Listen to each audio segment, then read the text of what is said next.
Eliane ozwi parce que oleka lokuta. Eliane ozwi parce que obombela baboti na yo sekele obimaka na pasteur. Eliane ozwi parce que opesaki confiance na madame Denise oyo akomisi procès na yo médiatique. Eliane ozwi parce que oyebi ke ozalaki mwana muke me olingi kosala makambo ya bamikolo.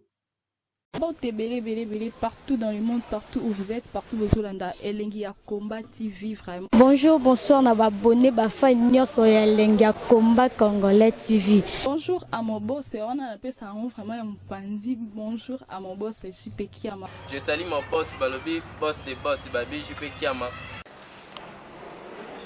Bonjour, Nabalinga Elengia Combat Congolais TV, vraiment. Ramon Lazana, chaîne de chaque topo, il y a pas de JP Kiama, et boss des boss, il y a un danger. Donc, on va accepter le Lazaki. Ya boss na biso JP Kiama nzambe na ngai ba boss bazali ba boss bazali JP Kiama le boss des boss. Napesi d'abord bonjour te ba mbote belé na mo boss JP Kiama wana na kozangisa ote donc na ko leka te sana napesa mo boss JP Kiama boss des boss. Eliane ozwi parce que oleka lokuta. Eliane ozwi parce que obombela baboti na yo sekele obimaka na pasteur. Eliane ozwi parce que opesaki confiance na madame Denise oyo akomisi procès na yo médiatique. Eliane ozwi parce que oyebi ke ozalaki mwana muke me olingi kosala makambo ya bamikolo. Mpote ba papa ba mama bandeko. Mpote ba rando na ba randonnette. Mpote bato oyo balingaka rando na ba oyo balingaka rando te. Mpote ba jeune garçon na ba jeune fille. Mpote bana mike na ba bébé. Mpote ba Sainte Honorite, Sainte Thérèse, Sainte Iglite Kabongo. Bandeko na kanisa bomoni Eliane alakisi ke azalaki lokuta. Azakaka lokuta te me akangi lokuta na ye pe akosi même batu oyo baza na ye. Sikoyo oyo tozali komona mwana moke. Bien sûr akomi na 21 ans me to komona ye kaka mwana moke. Ye moko soki tolandi histoire ya makambo etali mibali. Tokomona ke azali na âge ya 35 ans na makambo etali mibali. Soki totali ba relation na ba sorti asala pe makambo asala na vie na ye. Ezolakisa ke aza na makambo ya batu oyo baza lelo yo na 40 ans na kati ya Congo nanu basali yango te. Yango wana Eliane ndenge aza wana ayebi makambo azali kosala. Soki tozali komona ye mwana moke yango pe ye aprofite na ki mwana moke. Me Eliane azali koko tindi ou bien mwana tindi akuba. Yango wana akosi batu nyonso. Batu pe oyo bazalaki na nsima na ye bango basali makasi kaka na ki ennemi na bango. Basali makasi na ba sentiment na bango. Basali makasi na be émotion na bango. Pote bakwesa Moïse Mbi. Bazwi bango moko bapesi Moïse Mbiye makambo oyo balingi komema ye na justice. Bien sûr baza koloba babombi mingi. Na kanisa tolandaki madame Denise ye apesi biso basango koleka mami Ilela. Voire même à contrôler internet pendant une semaine. Même Facebook ya Karine Mokonzi est raté kozoba terre kaka likolo na ye. Mais nyonso wana apesaki Moïse Mbiye nde argument oyo bakoluka défense ote baneutralize Eliane kitoko.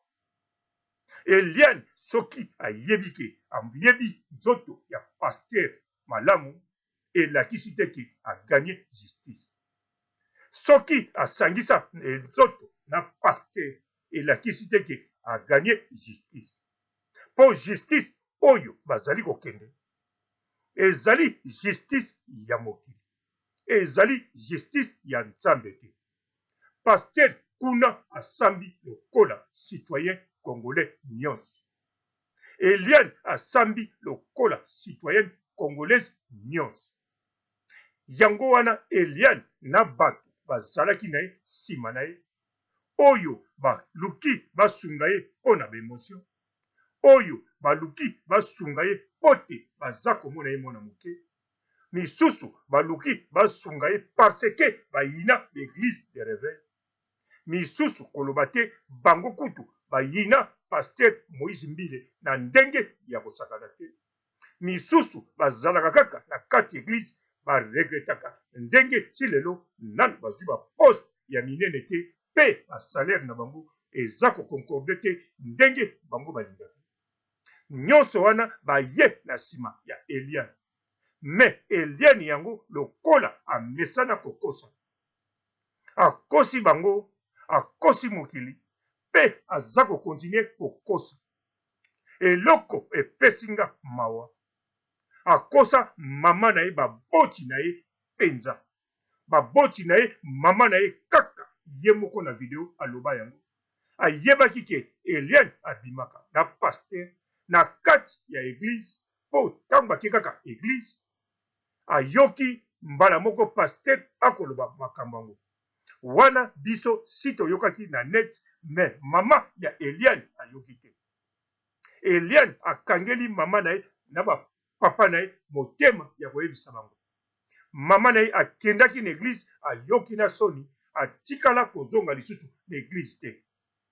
Me Eliane oyo tokomona mwana moke, me na kambo ya mibali, makambo etali mibali, makambo etali kosangisa nzoto, mpe makambo etali lokuta, akoma na ba 35 ans. Yango wana asuki na Nzambe oyo ya Moïse Mbiye asambelaka, oyo ye moko ayebi, oyo nga nayebi te. Me Nzambe na ye wana alakisi ke Moïse Mbiye alongi etumba. Pamba te Eliane azali na makambo mingi ya lokuta. Na justice ya mokili esengeli mpe te lokola azalaki deya na 18 ans. Moïse Mbiye abala ye kaka. Surtout lokola aye kofunda ye tango esibaka wana. Moïse Mbiye aza sikoyo susu na raison parce que oyo mobile ya kofunda Moïse Mbiye eyebani ezali revanche. Po tango bazalaki elongo afundaki te. Avanda pete aza na ba video partout na fiancé na ye aza kolata pete baza kopesana babisu aza na nzoto ekuba. Bo wana etali mutu te, me na ndenge ya justice bazomona aza na 18 ans, 19 ans, na nzoto, na sourire, na cerveau eza kosala lokola mwana ya 30 ans. Yango wana Moïse Mbiye biloko wana nyonso moye bakondane eza te.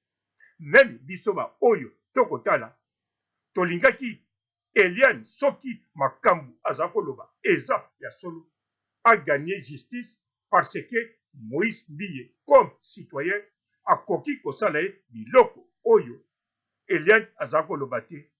Me Eliane aza koyeba te ndenge aza wana apoli kaka na justice te, me vi na ye mpe ekoti mobulu na niveau ya Congo.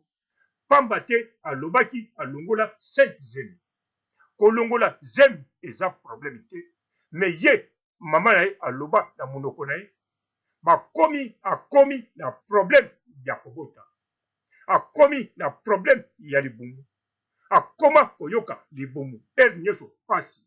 Sikoyo na 20 ans oyo aza nango, 21 ans oyo aza nango, na libungu pasi na kanisa mibali ebele bakobanga kobana ye mibali mpona kolula ye bakoya ebele mibali mpona kopropose ye libala bakoya ebele mibali bakobundela ye me mpo te avanda na libala ndenge ezalaka mwasi na mobali azala sir antuka na kati ya Congo ezali problème ezala aza kotanga mafuta ezali problème ye moko ayebi yango loba badementir makambo balobaki me soki ezali bongo ata mobali yango aye alobi nayoka makambo nyonso eleka na net ngai na yo tokobandana nkolo akosambela akosala tokokende epai ya basali nzambe bakotila biso maboko tokokende epai ya mosala nzambe walesa akotiela biso maboko me wana ezali ekoki kozala maloba ya solo me mpo koyeba bana mibali ntango sakwei na bolingo ntango saluli Eliane akoloba makambo nyonso bien sûr bino bokomona yango lokuta me ye akomona yango lokuta te parce que avant aya kotya kitoi se amikosi ye moko ye akomomona yango ya solo ntango akobima na Eliane akomona ke no oyo azali mwasi ya vi na nga nzambe akosala me ntango bakokontinue ntango ekokende bisika nde futur na bango ekoyebana na mokuse ekozala kaka problème parce que mobali soki sa consommer à vivre aza na yo